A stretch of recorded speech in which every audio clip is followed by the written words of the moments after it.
ನಮ್ಮ D K Suresh ಅವರು MP ಆದ್ಮೇಲೆ ಮನೆ ಮಗನಾಗಿ ಅವರು ಊರೂರು ಮತ್ತೊಂದು ಪ್ರತಿಯೊಂದು ಹಳ್ಳಿ ಪ್ರತಿಯೊಂದು ಇದಕ್ಕೂ ಅವರು ಯಾರು ಅಂತ ಗೊತ್ತಿದೆ. ಮಂಜುನಾಥ್ ಅವರು ಅವರೇ ಅಲ್ಲ, ಯಾರೇ ನಿಲ್ಲಿ ಸುರೇಶ್ ಅವ್ರನ್ನ ಸೋಲ್ಸೋದಕ್ಕಾಗೋದಿಲ್ಲ. ಸಿದ್ದರಾಮಯ್ಯನವರು ಆದ್ಮೇಲೆ ಅವ್ರ ಟರ್ಮ್ ಆದ್ಮೇಲೆ ಇಲ್ಲ DK ಶಿವಕುಮಾರ್ ಅವರು ಆಗ್ಬೋದು, ಅದಾದ್ಮೇಲೆ ಒಂದಲ್ಲ ಒಂದ್ಸಲ ನಮ್ಮ DK ಸುರೇಶ್ ಅವರು ಮುಖ್ಯಮಂತ್ರಿ ಆಗೇ ಆಗ್ತಾರೆ ಅಂತ ಘಂಟಾಘೋಷವಾಗಿ ನಾನು ಹೇಳ್ತೀನಿ. ಇಲ್ಲಿ ಬಿಜೆಪಿಗೆ MP ಗೆ ನೆಲೆ ಇಲ್ಲ. ನೇರವಾಗಿ ಜನಗಳಿಗೆ ದುಡ್ಡು ಕೊಟ್ಟ ಅಂತ ಒಂದೇ ಒಂದು ಸರ್ಕಾರ ಅಂದ್ರೆ ಈಗ ಸಿದ್ದರಾಮಯ್ಯನವ್ರ ಸರ್ಕಾರ. ಬಿಜೆಪಿ ಅವರೊಬ್ಬರೇನ ಹಿಂದೂಗಳು ಅಲ್ವಲ್ಲ, ನಾವು ಹಿಂದೂಗಳೇ. ನಾವು ಶ್ರೀರಾಮನ ಪೂಜೆ ಮಾಡ್ತೀವಿ, ಶ್ರೀರಾಮನ್ನು ಮಾಡ್ತೀವಿ, ಆಂಜನೇಯನ ಮಾಡ್ತೀವಿ, ಪ್ರತಿಯೊಂದು ದೇವರನ್ನು ನಾವು ಪೂಜೆ ಮಾಡ್ತೀವಿ.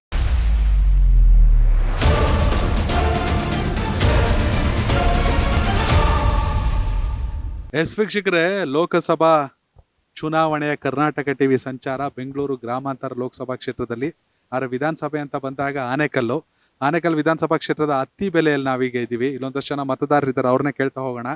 ಯಾಕಂದ್ರೆ ಇಲ್ಲಿ ಶಾಸಕರು ಕಾಂಗ್ರೆಸ್ನ ಶಿವಣ್ಣ ಅವರು, ಸಂಸದರು ಕಳೆದ ಬಾರಿ ಗೆದ್ದಂತ ಏಕೈಕ ಕಾಂಗ್ರೆಸ್ ಸಂಸದರು DK ಸುರೇಶ್ ಅವರು, ಜೊತೆಗೆ ರಾಜ್ಯದಲ್ಲಿ ಈಗ ಕಾಂಗ್ರೆಸ್ ಸರ್ಕಾರ ಏನಾಗ್ಬೋದು ಈ ಸಲ, ಕಾಂಗ್ರೆಸ್ ಲೆಕ್ಕಾಚಾರ ಅಥವಾ ಬೆಂಗಳೂರು ಗ್ರಾಮಾಂತರದ ಲೆಕ್ಕಾಚಾರ? ಸರ್ ನಮಸ್ತೆ, ನಿಮ್ಮ ಹೆಸರು? ಸರ್ ಶ್ರೀನಿವಾಸ್ ಅಂತ ಹೇಳಿ. ಏನಿದೆ ಸರ್ ಬೆಂಗಳೂರು ಗ್ರಾಮಾಂತರ? ಸರ್ ಅಭಿವೃದ್ಧಿಲಿ ಹೇಳ್ಬೇಕಂದ್ರೆ ಏನು ಹಿಂದುಳಿದಿಲ್ಲ, ತುಂಬಾ ಚೆನ್ನಾಗಿ ಅಭಿವೃದ್ಧಿ ಮಾಡಿದ್ದಾರೆ. ಈ ಹಿಂದೆ ಇದ್ದಂತ ಹಲವಾರು MP ಗಳಿದ್ರು, ನಾವು MP ಯಾರು ಅಂತಾನೆ ನಮ್ಗೆ ಗೊತ್ತಿರಲಿಲ್ಲ.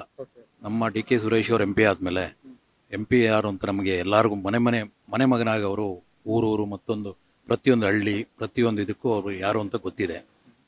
ಅಭಿವೃದ್ಧಿ ಅಂತ ಮಾಡಿದ್ರೆ ಅಭಿವೃದ್ಧಿ ಅಧಿಕಾರರಂತಾನೆ ಅವರು ಹೆಸರು ಮಾಡಿದ್ದಾರೆ. ಹಾಗೆ ನಮ್ಮ ಜನಪ್ರಿಯ ಶಾಸಕರಾದ ಶಿವಣ್ಣವರು 3ನೇ ಬಾರಿಗೆ ಗೆದ್ದಿದ್ದಾರೆ. ಅವರ ಒಂದು ಇದು ಅಭಿವೃದ್ಧಿ ಡೆವಲಪ್ಮೆಂಟ್ಸು ನಾವೇನು ಮಾತಾಡೋಂಗಿಲ್ಲ. ಈ ಬಾರಿ ನಮಗೆ ಮತ್ತೊಮ್ಮೆ DK ಸುರೇಶ್ ಅವರೇ ಬರಬೇಕು. ಬಿಜೆಪಿ JDS ಮೈತ್ರಿ ರಾಜ್ಯದಲ್ಲಿ ಬೆಂಗಳೂರು ಗ್ರಾಮಾಂತರದಿಂದ ಮೈತ್ರಿ ಅಭ್ಯರ್ಥಿಯಾಗಿ doctor Manjunath versus DK Suresh ಹೇಗಿರ್ಬೋದು? ಇಡೀ ದೇಶದಲ್ಲಿ ಮೋದಿನೇ ಹೇಳಿದರೆ ಎಲ್ಲ MP ಗಳಿಗಿಂತಲೂ ನಂಬರ್ 1 MP DK ಸುರೇಶ್ ಅಂತ. ಇಡೀ ದೇಶದಲ್ಲಿ ಚೆಕ್ ಡ್ಯಾಮ್ಸ್ ಹೈಯೆಸ್ಟ್ ಕಟ್ಟಿರೋದು ನಮ್ಮ ಲೋಕಸಭಾ ಸದಸ್ಯರಾದ DK ಸುರೇಶ್ ಅವರು. ಅದೇ ರೀತಿ ಏನು ಈ ಕಾವೇರಿ ನೀರು ಮೊದಲು ಬರೀ BBMP ವ್ಯಾಪ್ತಿಗೆ ಮಾತ್ರ ಇತ್ತು, ಈಗ ಈ ಗ್ರಾಮಾಂತರಕ್ಕೆ ತಗೊಂಬಂದಂಥ ಏಕೈಕ MP ನಮ್ಮ DK ಸುರೇಶ್ ಅವರು. ಆ ಹೆಗ್ಗಳಿಕೆ ಅವ್ರಿಗೆ ಸಲ್ಲಬೇಕು. ಅದ್ರ ಜೊತೆಗೆ ಈ ತಾಲೂಕಿಗೆ ನಮ್ಮ MP ಅವರು ಮತ್ತು ಸಚಿವರಾದ ರಾಮಲಿಂಗಾರೆಡ್ಡಿ ಅವರು, ನಮ್ಮ ಶಾಸಕರಾದ ಶಿವಣ್ಣವರು ಈ ಕೆರೆ ತುಂಬ ಅಂತ ನೀರಿನ ಯೋಜನೆ ತಗೊಂಬಂದು ಈಗಾಗಲೇ ಅರ್ಧ ಕೆರೆಗಳು ತುಂಬಿದೆ, ಇನ್ನು ಅರ್ಧ ಕೆರೆಗಳು ತುಂಬಬೇಕಾಗಿದೆ. ಒಟ್ಟಿನಲ್ಲಿ ಹೇಳ್ಬೇಕು ಅಂದರೆ ನಮ್ಮ ಸರ್ವತೋಮುಖ ಅಭಿವೃದ್ಧಿ ಈ ಕ್ಷೇತ್ರದಲ್ಲಿ ಇಡೀ ರಾಜ್ಯದಲ್ಲಿ ಆಗಿರೋದಂದ್ರೆ ಈ ಲೋಕಸಭಾ ಕ್ಷೇತ್ರ ಬೆಂಗಳೂರು ಗ್ರಾಮಾಂತರ ಕ್ಷೇತ್ರ, ಅದರಲ್ಲೂ ಆನೇಕಲ್ಗಂತೂ ಹೆಚ್ಚಿಗೆ ನಮ್ಮ DK ಸುರೇಶ್ ಅವರು ಕೊಡುಗೆ ಕೊಟ್ಟಿದ್ದಾರೆ. ನೀವು ಹೇಳಿದ್ರಿ ಮಂಜುನಾಥ್ ಅವರು ಈ ಬಿಜೆಪಿ ಮತ್ತೆ ಮೈತ್ರಿ ಇದರಲ್ಲಿ ನಿಲ್ತಾ ಇದ್ದಾರೆ ಅಂತ. ಮಂಜುನಾಥ್ ಅವರು ಅವರೇ ಅಲ್ಲ, ಯಾರೇ ನಿಲ್ಲಿ ನಮ್ಮ ಸುರೇಶ್ ಅವ್ರನ್ನ ಸೋಲ್ಸೋದಕ್ಕಾಗೋದಿಲ್ಲ.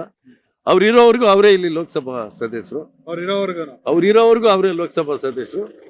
ಮತ್ತೆ ಮುಂದೆ ಅವರು ಕೇಂದ್ರದಲ್ಲಿ ಸಚಿವರಾಗ್ಬೋದು.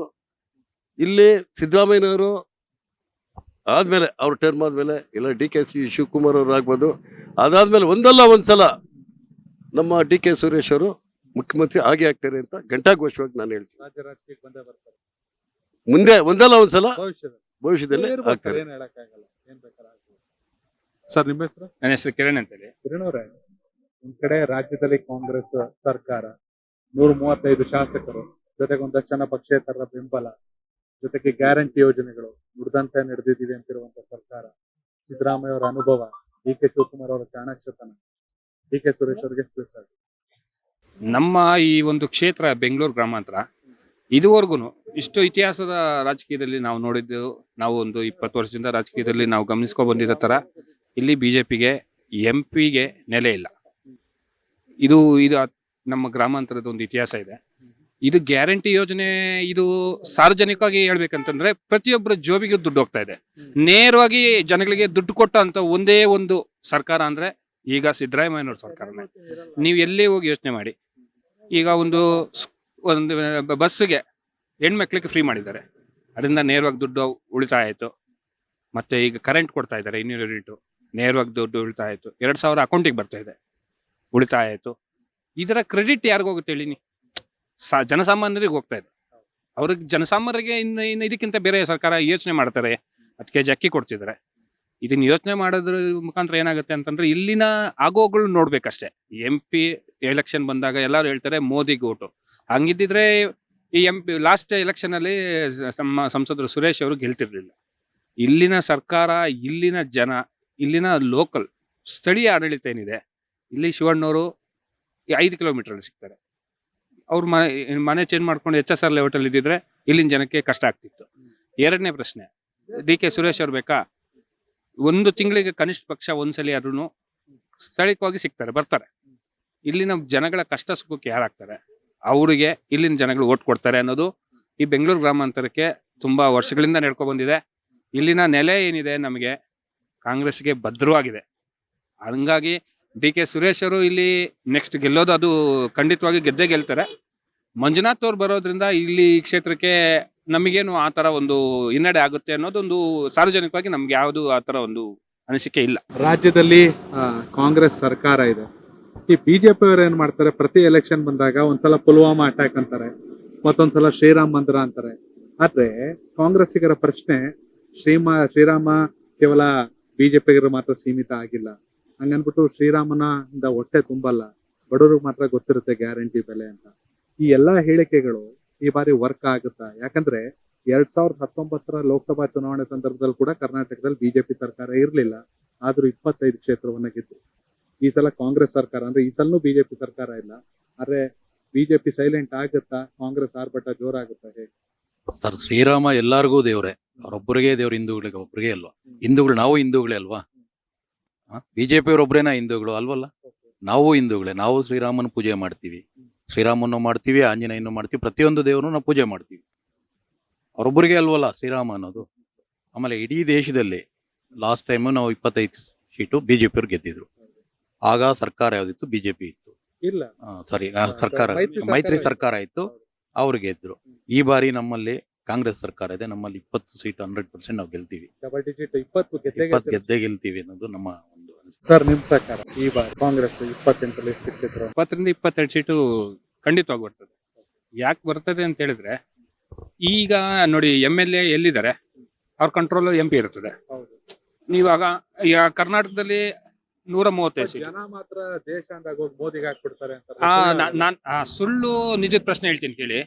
ಈಗ ನೀವು ಮೋದಿ ಅವ್ರು ಇದ್ದಾರಲ್ಲ, ಒಂದು ಓಟ್ ಹೋಗಿ ಕೇಳಿ, ಅಭಿವೃದ್ಧಿ ಜನಕ್ಕೆ ಏನ್ ಮಾಡಿದೀವಿ. ಈಗ ನಾನು ರಾಮ ಮಂದಿರ ಕಟ್ಟಿದ್ದೀನಿ ಓಟ್ ಹಾಕಿ ಅಂತ ಕೇಳೋದು ಬೇಡ, ಪುಲ್ವಾಮಾ ಅಟ್ಯಾಕ್ ಮಾಡಿದ್ದೀನಿ ಓಟ್ ಹಾಕಿ ಅಂತ ಕೇಳೋದು ಬೇಡ, ನಾನು ಯುವಕರಿಗೆ ಉದ್ಯೋಗ ಕೊಟ್ಟಿದ್ದೀನಿ ಓಟ್ ಹಾಕಿರಿ ಅಂತ ಕೇಳೋದು ಬೇಡ. ಈ ತರದಲ್ಲ ಸರ್ ಕೇಳೋದು. ಏನ್ ಅಭಿವೃದ್ಧಿ ಅಂತಂದ್ರೆ, ನಮ್ಮ 4 ಲಕ್ಷ ಕೋಟಿ ತೆರಿಗೆ ಹಣ ಏನಿದೆ ಅದನ್ನ ತಗೊಂಡೋಗ್ಬಿಟ್ಟು ನೀವು ಉತ್ತರ ಪ್ರದೇಶದಲ್ಲಿ ನೀವು ಸರ್ದಾರ್ ವಲ್ಲಭಾಯ್ ಪಟೇಲ್ದು ಮಾಡಿ ಅಂತ ಹೇಳ್ತೀವಿ. ಅದಕ್ಕೆ ಎಷ್ಟು ಕೋಟಿ ದುಡ್ಡು ಹಾಕಿದ್ರ? ಅದರಲ್ಲಿ ಬಡವ್ರಿಗೆ ಮನೆ ಕಟ್ಕೊಟ್ಟಿದ್ರೆ ಬೇಡ ಅಂತಿದ್ರ? ನಮ್ ಕೇಳ್ತಿರೋದು, ನಾವು ಒಂದು ಯುವಕರಾಗಿ ನಾವೇನ್ ಕೇಳ್ತಿದೀವಿ, ಜನಕ್ಕೆ ಏನ್ ಬೇಕು ಅಂತ ಕೇಳ್ತಿದೀವಿ ಅಷ್ಟೇ. ಇನ್ನು ನಮ್ ದೇಶಕ್ಕೆ ಬೇಕು ಸ್ಟ್ಯಾಚ್ಯೂಸು. ಬೇರೆ ದೇಶದಲ್ಲೆಲ್ಲ ನೋಡಿದ್ರೆ ತುಂಬಾ ಜನ ಅವ್ರು ಡೆವಲಪ್ಡ್ ಕಂಟ್ರಿ ದೊಡ್ಡ ದೊಡ್ಡ ಸ್ಟ್ಯಾಚ್ಯೂ ಇಟ್ಟಿದ್ದಾರೆ. ಆತರ ನಾವು ಡೆವಲಪ್ ಆದಾಗ ನಿಮ್ ಮೋದಿ ಅವ್ರದೇ ಮಾಡ್ಕೊಳ್ಳಿ, ನಾವ್ ಕೇಳ್ತಾ ಇಲ್ಲ. ಇನ್ನು ಇವಾಗ ಅಂಡರ್ ಡೆವಲಪ್ಡ್ ಕಂಟ್ರಿ ನಮ್ದು. ನಮ್ ದೇಶಕ್ಕಿಂತ ಅವಶ್ಯಕತೆ ಇರೋದು ಬಡತನ ನಿರ್ಮೂಲ, ಉದ್ಯೋಗ ಸೃಷ್ಟಿ ಮಾಡ್ರಿ ಅಂತ ಹೇಳಿದ್ರೆ ನಾನು ಉತ್ತರ ಪ್ರದೇಶ ಅಂತಾರೆ. ನ್ಯೂಸ್ ಪೇಪರ್ ಓಪನ್ ಮಾಡಿದ್ರೆ ಈ ಕಡೆ ಮೋದಿ ಅವ್ರು ಇರ್ತಾರೆ, ಈ ಕಡೆ ಬಂದು ಯೋಗಿ ಆದಿತ್ಯನಾಥ್ ಇರ್ತಾರೆ. ಇವ್ರು ಅಡ್ವರ್ಟೈಸ್ಮೆಂಟ್ಗೆ ಎಷ್ಟು ಕೋಟಿ ಖರ್ಚು ಮಾಡ್ತಿದ್ದಾರೆ. ಉತ್ತರ ಪ್ರದೇಶ ಒಂದೇ ಅಲ್ಲ ಸರ್ ಇರೋದು ನಮ್ಮ ದೇಶದಲ್ಲಿ, ಒಂದು ಗುಜರಾತ್ ಒಂದೇ ಅಲ್ಲ ಇರೋದು ಸರ್. ನಮ್ಮ ಇವರು MP ಅವ್ರು ಕೇಳ್ತಿರೋದೇನು, ನಮಗೆ 100% ನಮಗೆ ಕೊಟ್ಬಿಟ್ಟು ಮಿಕ್ಕಿದ ದುಡ್ಡು ತಗೊಂಡೋಗಿ ನೀವು ಉತ್ತರ ಭಾರತವನ್ನು ಡೆವಲಪ್ ಮಾಡ್ತಾ ಇದ್ರೆ, ಇಲ್ಲಿ ನಮ್ಗೆ ದಕ್ಷಿಣ ಭಾರತ ಅನ್ನೋದೇನು ನಮ್ಮ ದೇಶದಲ್ಲಿ ಇರೋದು ಒಂದು ನಾವು ಒಂದು ರಾಜ್ಯದಲ್ಲಿ ಇರೋರಲ್ವಾ? ನಮ್ಮ ದುಡ್ಡನ್ನು ನಾವು ತೆರಿಗೆ ಹಣ ಕೇಳೋದ್ರಲ್ಲಿ ತಪ್ಪೇನಿದೆ? ಇದು ಏನಾದ್ರು ಒಂದು ಮಾತಾಡಿದರೆ ಅದಕ್ಕೆ 10 ಹೇಳ್ತಿರಲ್ಲ ನೀವು. ನಾವು ಅಭಿವೃದ್ಧಿ ಕಡೆ ಏನಾದ್ರು ಮಾಡಿ.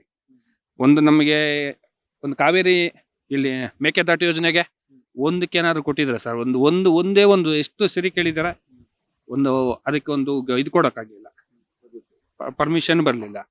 ಇದೇ ತರ ಮಹದಾಯಿ ಯೋಜನೆಗೂ ಬರ್ಲಿಲ್ಲ.